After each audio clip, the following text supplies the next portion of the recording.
તમે જાણતા હશો કે દુનિયામાં હૃદયરોગનું પ્રમાણ ખૂબ ઝડપથી વધી રહ્યું છે અને આ એક ચિંતાનો વિષય બની ગયો છે.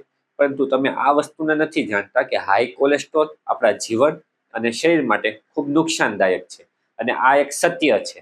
એ આપણા હૃદય અને નસો બંનેને ધીમી કરે. પણ ચિંતાનો વિષય એ નથી. સત્ય એ છે કે કોલેસ્ટ્રોલની જે પણ આપણે દવા લઈએ છીએ તો એ દવાનો ડોઝ આપણે ઘટાડી શકીએ અથવા તો શું બંધ કરી શકીએ? હા, સત્ય છે. તમે જે પણ સાંભળ્યું એ સત્ય છે. તો હું આજે તમને એવા 6 એક્સરસાઇઝ કહીશ કે જેના કારણે તમે તમારું કોલેસ્ટ્રોલ કંટ્રોલમાં પણ લાવી શકો છો અથવા તો નોર્મલ પણ કરી શકો છો. અને જો તમે આ વિડીયોને છેલ્લે સુધી જોશો તો એવી હું તમને એક ટીપ આપીશ કે તમે આ કશે પણ નહીં સાંભળ્યું હોય. તો આજે આપણે દોડવાના નથી પરંતુ ચાલવાના છીએ, લપસવાના નથી પરંતુ તરવાના છીએ. તો આ તો બે ઘડી ગમત થઈ ગઈ. તો ચાલો આપણે એવી એક્સરસાઇઝ જોઈ લઈએ. મારી પાસે એક પેશન્ટ આવ્યું, એની ઉંમર થોડીક વધારે હતી અને એને વધુ પડતો થાક લાગતો હતો, એના ગોઠણના દુખાવા હતા, નબળાઈ રહેતી હતી શરીરમાં. તો મેં એક સવાલ પૂછ્યો, શું તમને કોલેસ્ટ્રોલ છે? તો એ હા, મને કોલેસ્ટ્રોલ છે. તો એને મને કીધું કે શું હું જે દવા લઉં છું એના ડોઝને હું ઘટાડી શકું? મેં કીધું હા, તમે ઘટાડી શકો, પણ ક્યારે? જ્યારે તમારું કોલેસ્ટ્રોલ નોર્મલ આવી જાય તો એની માટે મેં એને થોડી ઘણી એક્સરસાઇઝ આપી કે તમે આ નિયમિત રીતે એક્સરસાઇઝ કરો કે જેના કારણે તમારું કોલેસ્ટ્રોલ બેલેન્સ રહે.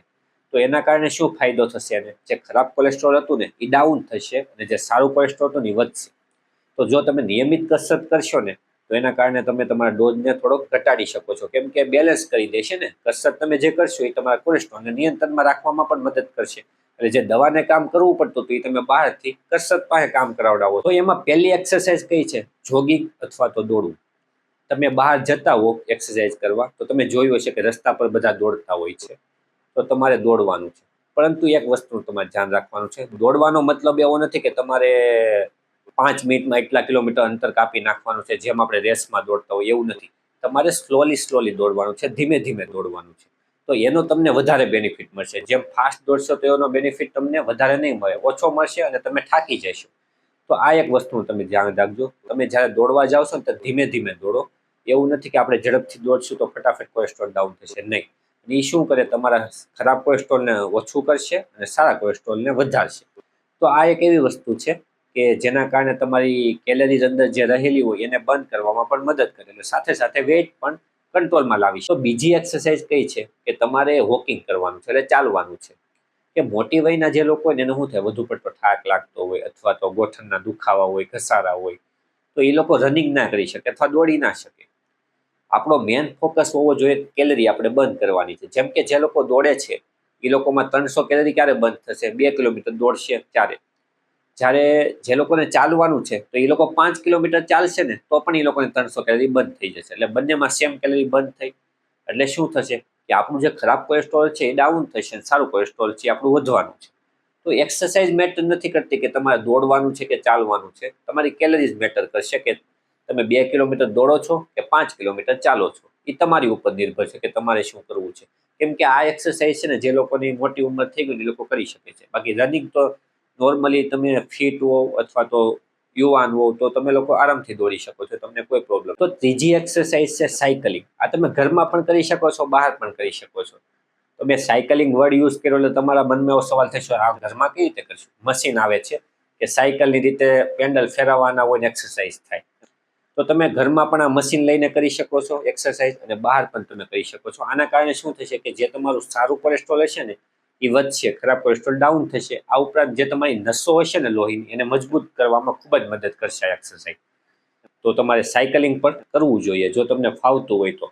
સાયકલિંગનો એક બેનિફિટ છે કે જે મોટી વયના લોકો છે ને એ લોકો માટે પણ ખૂબ ઉપયોગી છે. એ લોકોને ગોઠણના દુખાવા થતા હોય તો આમ સાયકલિંગ કરવાથી ગોઠણના દુખાવા ઓછા થશે. એ લોકોને વધારે પડતું નહીં થાય. જેટલું રનિંગમાં તકલીફ પડશે એટલી બધી સાયકલિંગમાં તકલીફ નથી પડવાની.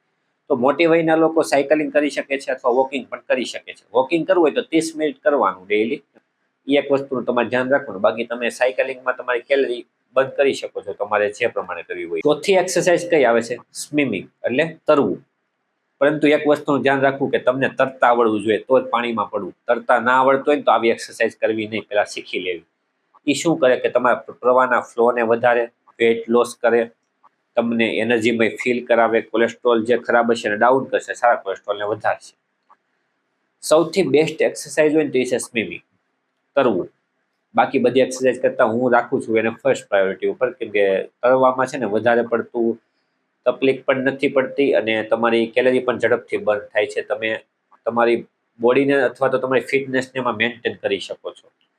મોટી વયના લોકો પણ એ કરી શકે છે. એ લોકોને તરવામાં મજા આવશે. જેમ કે રનિંગ કરવામાં એટલી બધી થોડી ઘણી તકલીફ પડી શકે છે. ગોઠણના દુખાવા હોય તો તરવામાં કોઈ મુશ્કેલી નથી પડવાની. તો તમે તરતા પણ શીખી જાઓ અને પછી આ એક્સરસાઇઝને કરજો, અથવા તો જો તમને તરતા આવડતી હોય તો તમે કરી શકો છો એક્સરસાઇઝ, કોઈ વાંધો. તો 5મી એક્સરસાઇઝ આવે છે વેઇટ લિફ્ટિંગ. વેઇટ લિફ્ટિંગ સવાલ આવે એટલે બધા કે આ આપણેથી નહીં થાય, કેમ કે વજન વધારે ઉપાડવાનો થાય, પછી બોડી પેઇન કરે, મસલ્સ પેઇન કરે. તો એવું નથી કે આપણે 100 કિલોના ડમ્બલ ઉચકાવવાના છે અથવા 50 કિલોના ડમ્બલ ઉચકાવવાના છે. નાના નાના 10-10, 20-20 કિલો, 10-10 કિલોના ડમ્બલ ઉચકાવો, કશો વાંધો નહીં. ભલે આપણે વધારે થોડીક એક્સરસાઇઝ કરવી પડતી કરી લેશું. એવું નથી કે આપણે જીમમાં બોડી બનાવવા જઈએ છીએ. આપણે આપણા કોલેસ્ટ્રોલને કંટ્રોલ કરવાનું જઈએ છીએ અને એક્સરસાઇઝ તમારે આ કરવી જોઈએ. તમને 15 દિવસ થશે કે મારા મસલ્સ ને એવું બધું પેઇન કરે છે, કેમ કે સ્ટ્રેચ થાય, ખેંચાય અંદર. તો આના કારણે થોડું ઘણું પેઇન તમને 15 દિવસ જેવું લાગી શકે છે. પરંતુ 15 દિવસ પછી ઓટોમેટિક તમારી બોડી હેબિચ્યુઅલ થઈ જશે અને એને એક્સેપ્ટ કરી લેશે. પછી તમને એટલો બધો તકલીફ નહીં પડે. શરૂઆતમાં થોડાક દિવસ તકલીફ થશે, પરંતુ વેઇટ લિફ્ટિંગ કરવી પણ એક વસ્તુ સારી છે. આ એક્સરસાઇઝ તમારે જરૂરથી કરવી જોઈએ. જો તમે જીમમાં જતા હોવ ને, અથવા તમારે જીમમાં જવાની ઈચ્છા હોય, ડમ્બેલ ઉચકવાની ઈચ્છા હોય, તો આ તમે એક્સરસાઇઝ જરૂરથી કરી શકો છો. આના કારણે પણ તમારો કોલેસ્ટ્રોલ કંટ્રોલમાં આવી શકે. છઠ્ઠી એક્સરસાઇઝ કઈ છે ખબર? યોગા અને ડીપ બ્રીથિંગ. આ એટલી સારી વસ્તુ છે ને. સૌથી પહેલા આપણા રોગ ઉત્પાદન થતા હોય ને તો એ છે આપણું માઇન્ડ. આપણું માઇન્ડ જેટલું કંટ્રોલમાં રહેશે, જેટલું હેલ્ધી રહેશે, એટલું જ આપણું બોડી હેલ્ધી રહેશે. કેમ કે બધી વસ્તુની શરૂઆત થાય છે આપણા મગજમાંથી. ગુસ્સો, ચિંતા, રડવું, ટેન્શન, ડિપ્રેશન, આ બધા એવા વસ્તુ છે કે જે તમારા રોગ ઉત્પાદન કરવામાં સૌથી મોટો ફાળો ભજવે છે. તો આ બધી વસ્તુને તમારે કંટ્રોલ કરવી હોય ને તો તમે મેડિટેશન કરો, અથવા ડીપ બ્રીથિંગ કરો, યોગા કરો, કે જેનાથી તમે રિલેક્સ થાવ અને તમારું કોલેસ્ટ્રોલ કંટ્રોલમાં રહી શકે. આ પણ એવી વસ્તુ છે કે જે તમારા સારા કોલેસ્ટ્રોલને વધારે છે ને ખરાબ કોલેસ્ટ્રોલને ઘટાડે છે. આ ઉપરાંત હૃદયને પણ ખૂબ જ તંદુરસ્ત બનાવવામાં મદદ કરે. આ 6 એક્સરસાઇઝ છે ને, હું તો એને હીરો માનું છું.